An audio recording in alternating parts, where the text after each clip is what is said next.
Welcome back to Walking New Paths, where we learn and journey with people forging their way through life with faith and courage. In this episode, Philippe sits down with the adventurous waterfall chasing Caitie Humphreys. Before listening to this episode, we wanted to let you know Caitie speaks about her journey towards becoming a counsellor, including references to her lived experiences that have led her to this calling. If you feel you need to talk to anyone about what you hear, please check out the suggested resources in our show notes. Let's get the ball rolling. Over to you, Phil.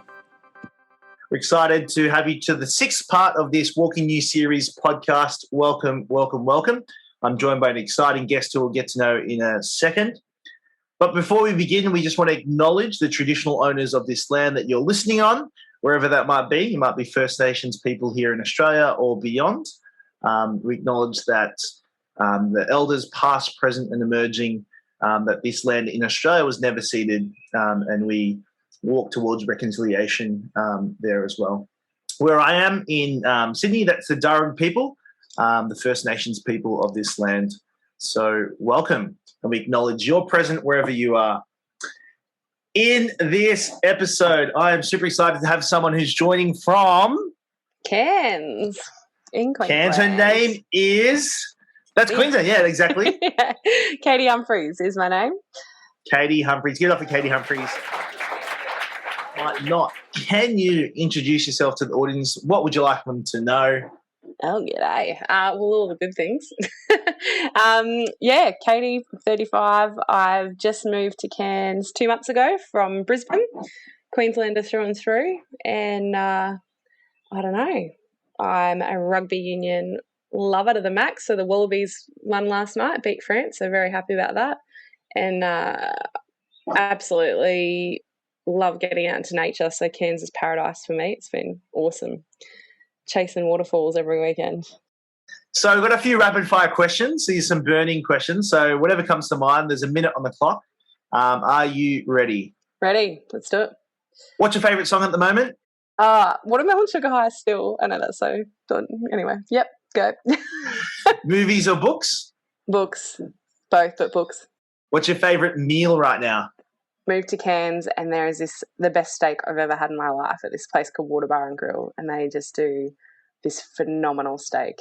Can't even begin to describe. Sorry to all the vegans out there. Apologies. Favourite sports person? Controversial because I'm an Aussie fan, but Richie McCaw is just like greatest All Black of all time, and he's phenomenal. That's it. Representing New Zealand from this part of the district. That's rugby union heaven. Yeah. What title would you give this chapter of your life? Funnily enough, probably New Pathway. Like, yeah. Fitting for this podcast right now. Yeah. What's a TV show you can't get sick of? That's a toughie. Oh, have you been paying attention? Oh, and Arne's Brush with Fame. I'm probably sounding really old because... That's Arndo, right? Yeah, Arndo. It's phenomenal. Nice. I love story, and it's all about people's story and a bit of art. It's dope. So good. If there was a character from your favourite book, because you did say you're a reader, what would it be? Okay, I have just started reading for the first time in my life Harry Potter. I finished book 2 last night. And I'm not saying I'm Harry Potter, although flip it'd be cool. But I just love how he's like discovering his own greatness as he goes and follows his conviction even when it's against the rules, and has this like great little crew around him. I don't know. I finally get it. 35, understanding the craze around Harry Potter for the first time. A little bit late to the party. Yeah, no, that's good. The Harry Potter series is a bit of a radical there. He's definitely flips a few things on his head. So let's get into a bit more of your deeper storytelling. Tell us a little about your story. You're here. You've been invited to Walking New Paths. Just tell us. You've had 35 years of experience. What's the pertinent parts of the story you want us to know? Oh, pertinent parts. Love that. Well, I'm a family girl, so family is just core value according to who I am. So I grew up with 2 older sisters in Brizzy with folks that just absolutely loved us to pieces, you know. And great upbringing. Faith was really important to my folks. That was probably their number one thing they wanted us to have. So that meant youth groups and Catholic schooling and all of that. And that came with light and shade, joys and challenges. I had a bit of life stuff happen when I was a kid, and it probably impacted me quite significantly. Probably didn't know how much it impacted me until I was in my 30s. But it meant that my experience of trauma there meant I always felt like a bit of a square peg, round hole situation, particularly in a faith setting for some reason. And a lot of those identity questions really impacted mental health. So went on quite a full-on journey with mental health conditions as a teenager and, hospitalised and all the shebang there. And, that really formed me. But what my faith brought me then was hope. It was kind of, beautiful community. My youth group girls I grew up with, they're still they're my gang. Catch up next week when I'm back in Brizzy. So, that experience of kind of pain at a younger age, which unfortunately is all too common, has probably really been my most formative experience of wanting to be able to hold space for other people when they're doing the tough bits of life. I think the beauty of people who reckon with their own pain is they're comfortable holding space for other people when they're going through it, and that's probably the biggest part of my story. Is we all still go through it, but I feel like I've been through some decent chunks, and now I just love supporting other people, and that's as a counsellor, I'm trained counsellor, and now just started a new gig up in Cairns doing a review of the Catholic schools up here, their relationship and sex ed. So just really excited to be in another space that, bringing a bit of impact there, hopefully.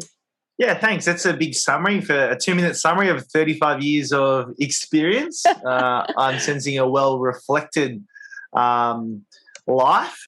The beauty of what you're saying, the painful experiences, but taking them on board and processing them, it seems like it's been a fruitful process for you.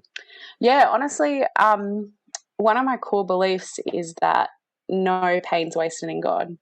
I feel like when we're able to really wrestle with our pain and the stuff that happens in life, because no one's immune. Like everyone has painful things that happen in life. It's part of being part of humanity. Yeah. But also what it then does is provides hope for other people when they're going through their pain. You can be like, oh, mate, like I don't even have to tell you my story to go, I got hope for you. This will all be good. So for me, it's probably one of my biggest life mottos is, no pain's wasted in God. That's beautiful. I feel like that's a whole nother talk, but I'm sure you're going to sprinkle some of that insight and wisdom into what we're talking about. Sure. And the theme here is walking new paths, and we've kind of touched on your path and the painful moments, but turned into some joys, and nothing's wasted, as you've said. For yourself, when we first pitched you the idea of walking new paths and the chapter of your life is new paths, what came to mind? Yeah, well, literally, I think when we started talking about this, I just moved to Cairns or was just about to. I can't remember, but it was around that timing. So it felt really relevant, really relevant, but also just going into a completely new space as well. So I had 17 years in youth ministry, paid or voluntary, and towards the end of that was studying counselling and thought this was going to be the new space that I was going to be in, right, was counselling, and I was doing drug and alcohol counselling and absolutely loved it. It was so cool. And then as things started kicking off around Australia, around consent, it just started like yanking at the heartstrings. When you've got lived experience in that space, as unfortunately most women do, and a massive chunk of men, the stats on men are like pretty full on as well. So it's not just a women's issue. I'm so aware of that. Just speaking from their lived experience, and that's what has made them experts in the field. They've, trained themselves and become phenomenal. But I think often we don't step out into a field because we feel like we have to have the PhD to do it. But I just felt this boldness to start contributing to the conversation. And originally that was going to be in my own business, but the minute I launched that, fate happened and someone saw that I was wanting to step out into that space, and this opportunity in Cairns came up, and I just was like, how unbelievable. I was just so excited to be a part of that space. And, you know, there's 12,000 Catholic students up here in the Cairns diocese, so it's small compared to a lot of space, but it just felt like a real privilege and fit with that. Definitely a new path in that. But what I was thinking about when the theme came to mind, I was like, how often do we avoid the new paths, the safe paths, because it's often the new paths often have a personal cost, right? So I think about Grace Tame, like this phenomenal woman, our Australian of the Year, who had a pretty horrific experience of sexual assault by a teacher that she shouldn't have experienced. But what she did with that and the strength of her voice in being able to advocate not only for herself but for other victims and then for legal change in Tasmania, and now she's advocating for change in Australia as well. I was like, this is where new pathways really happen. Because, you know, drug and alcohol counselling, that's new for me and it's a new pathway for my life. But I think about the people who really spearhead significant change, and it's often coming out of places that take personal sacrifice to speak into. It takes vulnerability. It takes it comes at a personal cost. It's like it's your gold and it's your dirt at the same time. I remember as a teenager, before I'd started reckoning with any of my own stuff, hearing this American preacher speak about this whole idea of holy discontent. You know, what grinds your gears? What's the thing? You know, there's so many things that we should be passionate about at the moment, and that we can recognise a need in, you know, climate change, closing the gap with our First Nations people, all of these things. And what your holy discontent is not just those issues you hear where you're like, yes, someone needs to do something about that, or maybe I could contribute in a way. But they're the things where you're like, this has to change and I have to do something about it. I can't sit on the sidelines. It's that drive.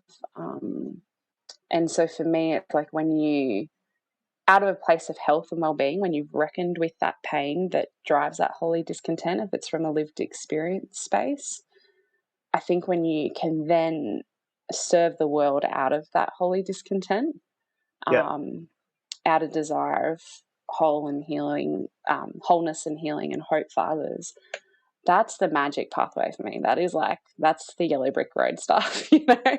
Wow. That's the road less traveled, because it's it's beautiful when you can choose to live in a place of sacrifice to gift others out of the hope you've experienced. Firstly, thank you for the passion and the emotion of just sharing and seeing your face light up as you're talking through it and going through that sense. And so here's maybe 3 or 4 points that I'm picking up, and correct if I'm wrong, is walking new path requires a sense of personal sacrifice. Often we can settle for what's easy. It doesn't demand as much for us. This concept of holy discontent is something that grabs you enough, that grinds your gears, that says, I have to do something about this. Yeah. And then to tie that back into your first point, it grabs you enough and grinds your gears enough that the sacrifice is worth it. Because I think as you're saying that, like even thinking now that, as you're saying, because of the internet, because of being so connected to the world, there's every issue that you could care about now, but saying, how do I solve all the world's problems? Well, when we can't, right? Yeah. But out of and this is the third point I want to make, is you were saying it was really important, out of a healthy and wholesome place, and knowing that you've reckoned with your own self and maybe identity or whatever's going appropriate for your age, that's the right place to then listen to what's grabbing you to contribute positively. Yeah, 100%. In counselling world, we talk about whether it has charge or not. whether something has charge. So there's always triggers and points of healing that surprise you. But when you're dealing with pain and you're in a place of active trauma, or you're dealing with past trauma, you feel that charge, in your body. You feel the emotions rise up. It's hard to kind of think rationally around something. If people are commenting on that particular topic in general, you very quickly take that personally. It's when that charge dissipates and you can sit in that space comfortably and see other people and see other needs, and you're not living in your own world anymore, but you can start to serve the world from that depth of lived experience. Sometimes your story helps your platform, though, which those 3 women are a great example of that. And then it's also about protecting yourself when you're in that space too, because I think especially you experience something and you absolutely 100% are an expert on your own experience. Yeah. And you kind of want to share that. You want to start to find the silver lining in your experience straight away, right?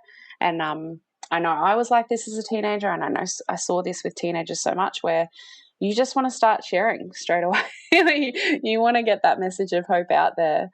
But if you do that before that charge is dissipated, before that healing is whole, then what you're opening yourself up to is other people's comment on your journey when maybe you're not ready for it. Now I can hear people speak out of not maliciousness but ignorance around sexual assault, and I don't take it personally. I can see it for what it is. But if I'd started sharing or speaking or being in that space earlier in my journey, that would have been incredibly damaging while I was doing healing work. So yeah, it's not even just about waiting till the hard work's done, but it's like really protecting that space as well, I think. Yeah. Thinking about the young people that we're speaking to, and there's lots of experience here, Caitie. Like you said, 17 years in youth ministry, and I think, correct me if I'm wrong, where this is the last in this series of encouraging people to take action. And we're walking new paths. It's going to cost us something. We get grabbed by something. We want to help. At the same time, if we know that there's a personal sacrifice, we have the duty to do some self-care, to make sure that we're healthy and whole. Can you speak about some advice or tips of your own experience of finding that balance of being whole in the place of healing, as you've said? How do we kind of navigate that? 100%. And different spaces you're in will need to look different for that.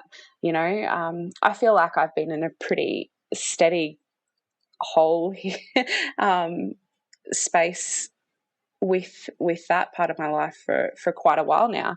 And I come up here and I do the job, and I'm counseling. You learn so much about self-care. I've got my nature practices, my journaling, my mindfulness. I got it all sorted, not perfectly, but I know how to do this stuff, right? And I come into this job so gung-ho, and part of the job is reviewing the programs that are currently being used. And I sit down with one of them, which is primary aged, and it's around child protection.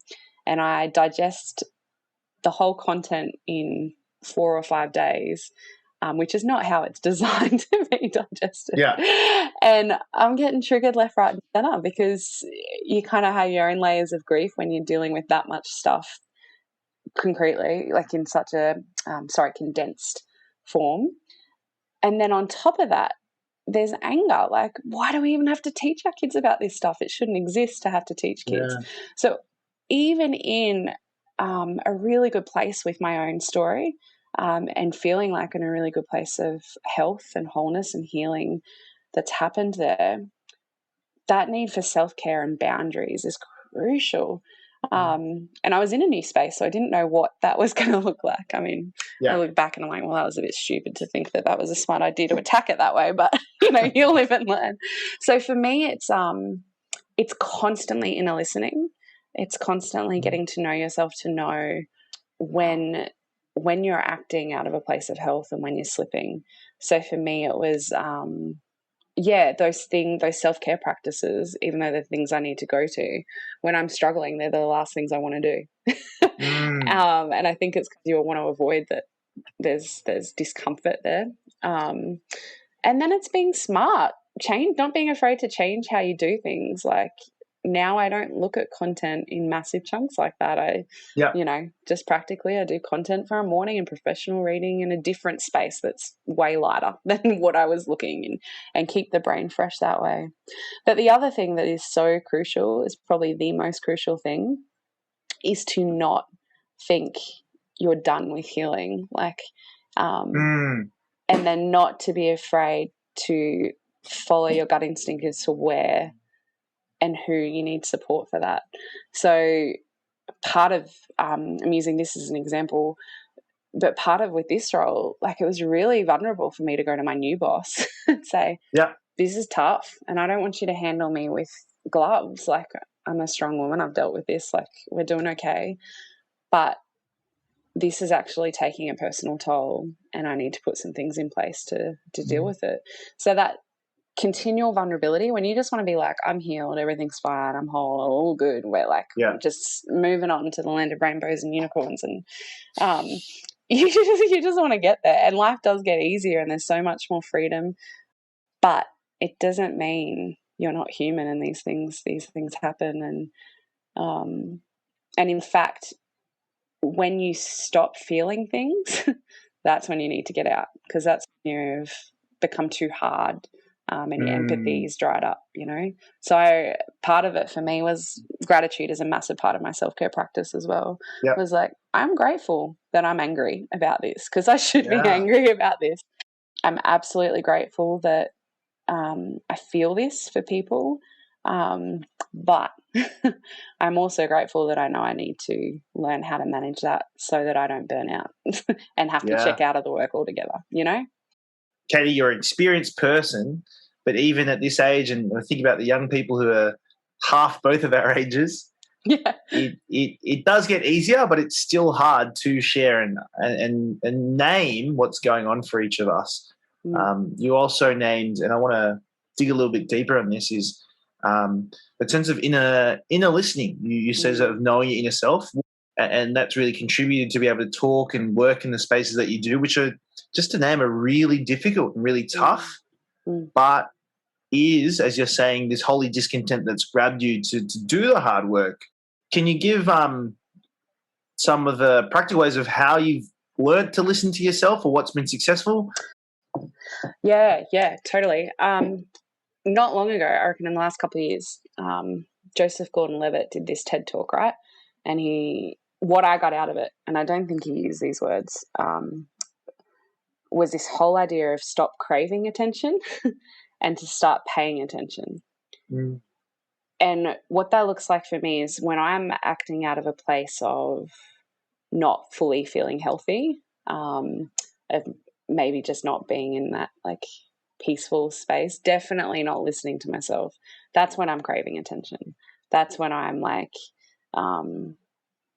when I'm talking to people, I'm wanting them to hear me rather than like genuinely listening and having a conversation. It's when I'm posting stuff on Instagram for attention rather than like just wanting to, keep a catalogue of all my waterfall pictures. It's like that's when I'm like looking at the likes and who's actually like this, or who's watching my story, rather than just being like, I just want to share my life with my family and my friends, or keep a record of it. There's that shift, and it seems really small, but one is about like having your needs filled from the world and from others when you're craving attention, and the other is about that deep listening, like to yourself, paying attention to yourself. One of the questions is, well, hang on, why am I craving attention right now? It's because I'm feeling like my emotional needs aren't met, or I haven't connected with family, or I've been in a heavy workspace and I just need to lighten up, or people have been demanding a lot of me emotionally and I need someone to like listen to me emotionally, So it's that deep listening to yourself, and then that allows you to deep listen to the world around you. Like the reason I love nature so much is because like my absolute favorite thing in this world, being with my nieces and nephews would be up there too. But one of my two favorite things in this world is being somewhere in nature where you can imagine no one else has been before, right? this place, Stony Creek Falls, here last Sunday, and I'm just rock hopped up to these like little falls and sat in the water because even though it's the middle of winter, it's still bloody hot here. And I'm just chilling and just watching this water flow through these rocks like they've done for 60,000 plus years. Just getting lost in the beauty of this flipping world that is so much bigger than me. And I think it's that comfort in knowing that your world might revolve around you, but the world does not. And you all being able to pay attention to the world and to be grateful for your space in that world. Even as I'm saying it, I know it's not like a very clear concept, but there's peace for me in knowing that my part is small but important. My part is significant, but it is minuscule.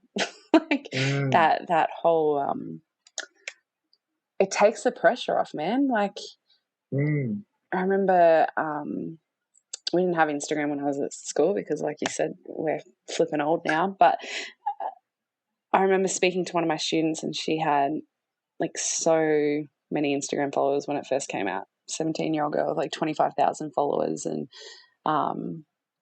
she was like, too many people want too much from me and I got to close it down. And like for her, that was, there was a lot more to the conversation, but that was the healthy action for her at that point, was to check out and take a break. And I'm not anti-Instagram at all, but that stayed with me. I've got a 17-year-old girl sitting in front of me saying too many people want too much of me.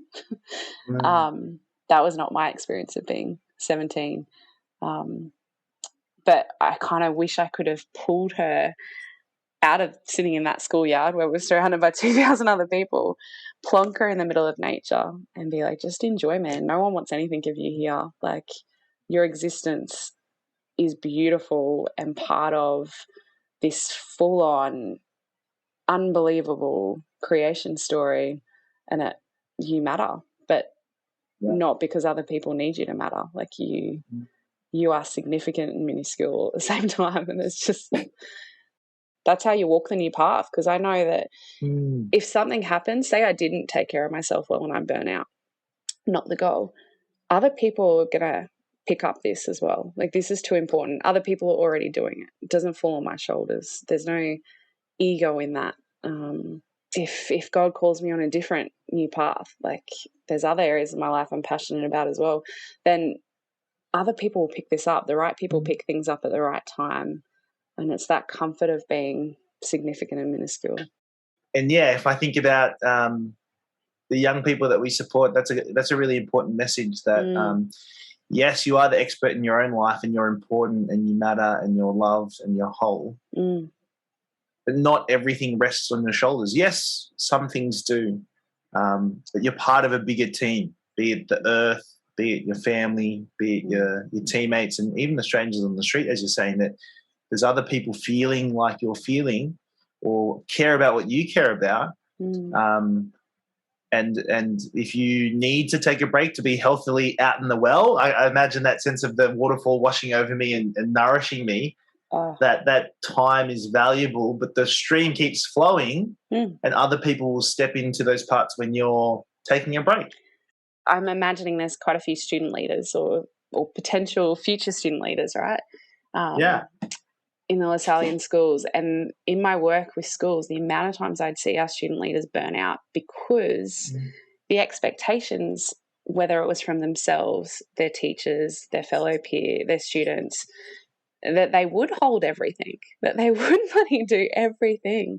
And I would see their mental health suffer regularly. And that to me is like just not what life is about. So I would often say, so if there's any potential future leaders out there who want leadership, like think about how you'd want to do it. And if you're a current leader, think about how you want to keep doing it, you know. And also knowing that, you may be the captain or you may be the sports person, but there's other kids who would love to like step up if you need that help, you know. Like it's not a pride thing to be like, this is a lot.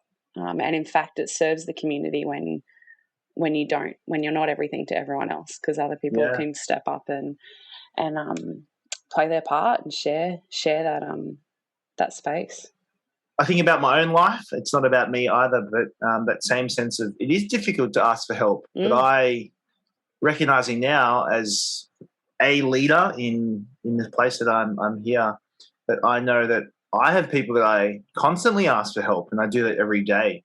You talked about pain and holy discontent, and there's a pressure sometimes, oh, this is my calling. But can you speak to that sense of help? You're in the helping industry, the caring industry of counselling and helping with resources and things. But what is your encouragement and your experience, especially for young people reaching out? What has been your experience of asking for help to fulfill that whole discontent or to work alongside others? Can you speak a little bit to that? Yeah, totally. It's crucial. Like it's totally crucial, because we can get so busy with the work, we can forget our why. We can get so into the task orientated, and this needs to happen, it needs to happen now, and we got to push forward and do it. And I don't think there's many things in life you can do on your own well. There's lots you can do on your own. I don't think there's lots that you can do well on your own. And because of that personal cost that comes with paving a new pathway, even if it doesn't come out of a lived experience of trauma, it's just this like burning passion, there's still a personal cost there. If we don't have our connection and our supports and a place to be vulnerable, it'll fall apart, because that's when we're working out of a place of ego, not humility. And I think, you know, you work in mental health, and one of the strongest protective factors for people is their connections, is whether they've got great family or a great counsellor, or they've got people, you know, a teacher who believes them, who's championing them. And that does not mean you don't get to a magic age and all of a sudden you don't need anybody. You don't need a place to be vulnerable and say, this is tough. Like, I think we think if we admit it's hard, we're supposed to check out and move aside for other people. And it's, we have to have our people. And it's actually, we're so, they talk about blind spots, right? That you don't know yourself. You only know yourself through your lens. But when things are so intrinsic to your experience, they're so core to who you are, you often don't realize, because it's so core to you who you are, you think it's the same for everybody. And then you get pissed off when other people aren't acting out of that. So it's our close friends, our confidants, our counsellors who go, this is why you're being impacted. Like, this isn't core to everybody. This is you. You need those people you trust to be the mirrors in your life to show you yourself sometimes as well. But also just be in it with you. You know, I've counsellors, we have to do supervision. It's part of keeping our accreditation. But even regardless of that, I've got a counsellor I've been seeing for 6 years regularly, just because I need that space to, you know, to be vulnerable and like talk it out and stay healthy. Because health is not like you get to a place of healthiness, and I mean like holistic, spiritual, your mental well-being, all of it. You don't get to a place of healthiness and you stay there. Like, you got to maintain it. So it's just getting to know yourself, like that deep listening to you, and being comfortable with yourself, being comfortable with there's pain there, and then being comfortable being vulnerable with others and having them show you who you are as well. Like those trusted people. You don't want everyone telling you who you are, not some bloody random, but those. Yeah. That's exactly what you're saying, of the balance of often we want to be vulnerable, but it's finding those trusted relationships. I think about the young person you spoke about who was 17, and too many people wanting too many things, but saying you only need a handful of people that really understand you. And that's how I think I'm viewing, you're saying, counsellors and support workers and youth ministers, man. Professionals, youth ministers, Yeah, I don't know about you. That's why I got into youth ministry, because like particularly for mental health stuff as a teenager, youth ministers were my people. They like, you know, at some points literally kept me alive just by being able to be present in my life and championing me. You know, it's they're solid gold. Shout out to the youth ministers out there. I adore the work you do. Caitie, we're coming towards the end. We might do just 10-second pause, really, to listen to the inner self. And we've both been talking and conversing. I really appreciate it. But if we take a moment, how would you summarize or provide a last piece of encouragement from all of what we've talked about at the moment? But we put a moment of pause in there.